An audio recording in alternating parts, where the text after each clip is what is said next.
So I'm going to show you how to calculate the modified adjusted gross income for Roth IRA. The reason you want to know because you want to find out if you are eligible to make a contribution to a Roth IRA.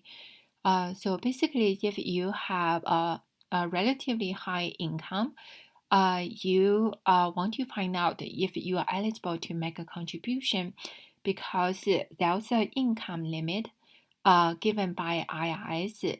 Say if you are a single filer, the income limit in 2020 is $124,000 through $139,000.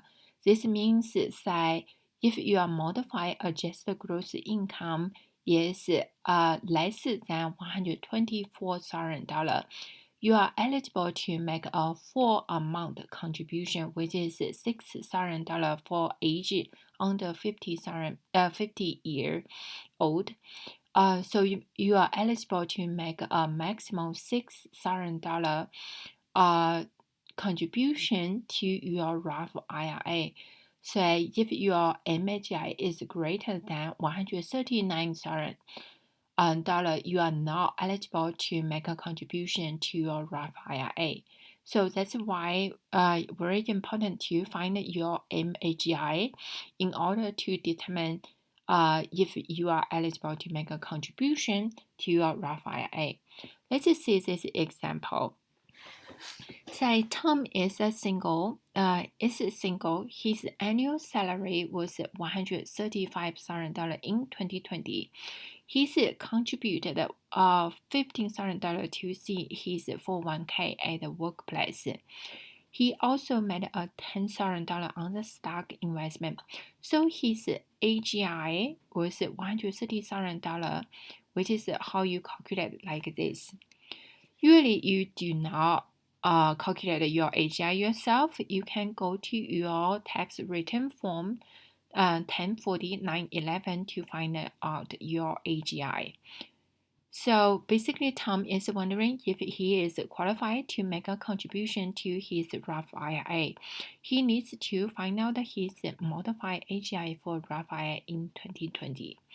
If those information are all true for Tom, we can go to a worksheet. This is a worksheet provided by IRS on the publication 590A. This is on the page 39. This is in the year 2020. So if you use this worksheet, then you can figure out your modified adjusted gross income. So basically, they say use this worksheet to figure out your modified adjusted gross income for the Roth IRA purpose. So basically, given Tom's the example, the information, we can put all the number here. Actually, the first one you put input your AGI. So the rest of those things actually not apply to Tom at all. So you coming up this one is give you 130,000 here. So then you compare 11 to 12. Then you say basically say is the 11 number more than the 912, this number?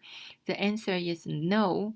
Then the 911 is your modified adjusted gross income. So this 11 is adjusted gross income. You can see just given Tom's example. You can see give Tom's example. His modified. You can see his modified adjusted gross income is exactly equal to his adjusted gross income. So for most people, your AGI, your MAGI is equal to your AGI if you don't have those additional deductions. However, if you just want to find out the quick answer, So you are done here. You don't have to watch this video.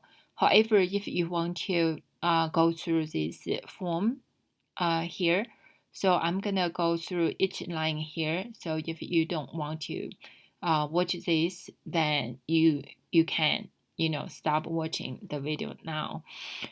Anyway, so I'm gonna go through each line here. So the line 1 basically said enter your AGI from the form 911. Yes, you find your AGI on your 1040, the line 11, you input here. Then the second one says enter any income resulted from the conversion of the IRA to the Roth IRA. Then a rollover from the qualified retirement account to your Roth IRA. So basically, what does this mean? Say, if you make any conversion, Roth conversion in 2020, so then those convert amount are included in your AGI. Actually, here they allow you to reduce them. So it's you have to understand that this is not does not include any backdoor Roth, because backdoor Roth conversion is a non-taxable event.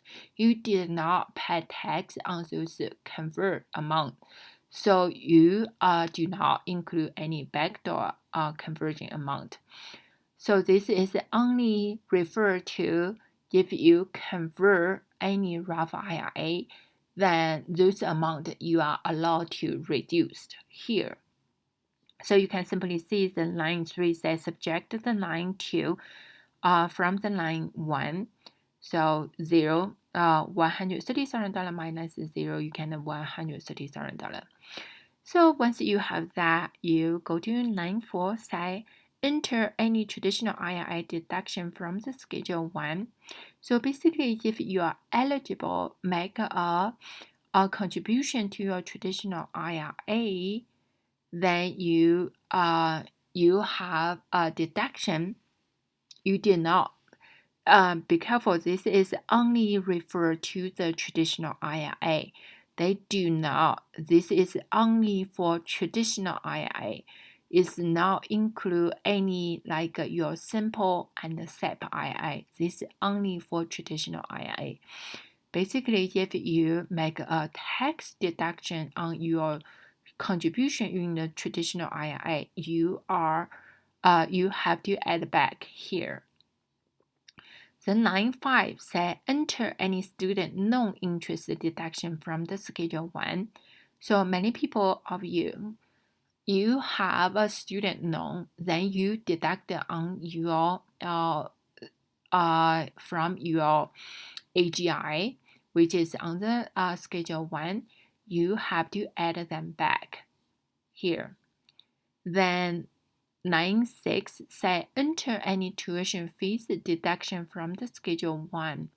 So basically, if you are qualified tuition, you might took some deduction, you can add back here. Then 9.7 say enter any, actually 9.7.8, basically they will say if you have any deduction on the foreign incomes, so you have to add them back. 9.7 is qualified saving bonds. If you make any deduction on the qualified saving bonds, you add back. 9.10 is if you make any deduction on the employer provided adoption benefit, then you have to add them back. So if you don't have all those things, you just simply ignore them. Now you add the 9.3 through 10.